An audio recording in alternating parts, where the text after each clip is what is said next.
Hello everyone, welcome to Lost Forum. I'm Rohini and let's continue our टोपा series. तो आज हम discuss करेंगे दलीप कौर वर्सेस जीवन राम केस। ओके, तो ये जो केस है ये section 52 of transfer of property act से डील करता है।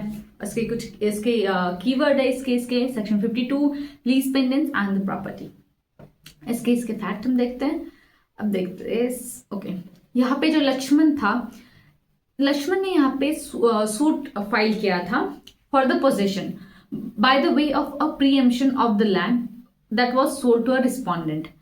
अब यहाँ पे क्या होता है, जब यहाँ पे लक्ष्मण ने जो सूट फाइल किया तो ट्रायल कोर्ट क्या करता है, लक्ष्मण के फेवर में जो है अपना डिसीजन देता है और पोजीशन यहाँ पे किसे मिलती है, लक्ष्मण को मिल गई। अब यहाँ पे जो रिस्पोंडेंट होता है वो फाइल करते हैं हाई कोर्ट में सूट, हाई कोर्ट जो है डिसमिस कर देता है। अब ये स्पेशल लीव पिटीशन के थ्रू सूट फाइल करते हैं सुप्रीम कोर्ट में under the article 136 of constitution of India. इसमें ये सुप्रीम कोर्ट में गया। अब ये जो टाइम गैप था ना कि हाई कोर्ट में इनका डिसमिस हुआ और जब ये स्पेशल लीव में सुप्रीम कोर्ट के, इसी के बीच में लक्ष्मण क्या करता है, यहाँ पे अपनी जो प्रॉपर्टी है वो ट्रांसफर कर देता है दलीप कौर को। यहाँ तक फैक्ट क्लियर है। अब दलीप कौर को उन्होंने जो है प्रॉपर्टी ट्रांसफर कर दी।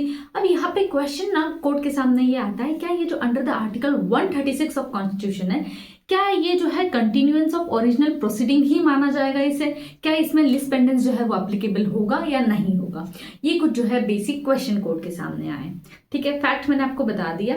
इश्यूज की और एक बार बात करते हैं। Whether the proceeding of a civil appeal before the Supreme Court in the pursuance of the grant of special leave petition under the 136 of the Constitution of India are a continuation of a proceeding in original suit and if yes, अगर ये जो है 136 के अंदर fall करता है, ये continuation ही माना जाता है ओरिजिनल सूट का, तो क्या यहाँ पे लीज पेंडेंस जो है वो एप्लीकेबल होगा या नहीं होगा।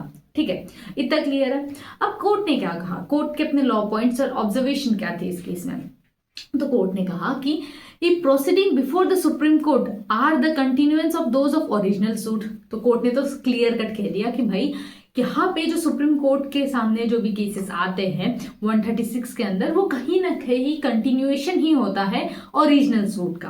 And that principle of lis pendens as well as a restitution shall apply. और तो इन्होंने बोला ये जो प्रिंसिपल है ना लीज पेंडेंसी का, ये जो है वो अप्लाई करेगा इन सूट्स पे भी। और the mere fact that a leave to appeal has to be obtain under the constitution does not mean that doctor. तो कह रहे हैं यहाँ पे ये जो है कि आपको एक लीव चाहिए होती है अपील के लिए। ठीक है, तो सिर्फ मियर इस बेसिस के कि आप अपील पे जा रहे हो, इसका मतलब ये तो नहीं होगा कि लीज पेंडेंस जो है वो इस पे एप्लीकेबल नहीं होगा। ठीक है, ये कोर्ट ने कहा। And court held that the matter was decided in the favour of other party by Supreme Court, they were entitled to the degree of restitution of possession.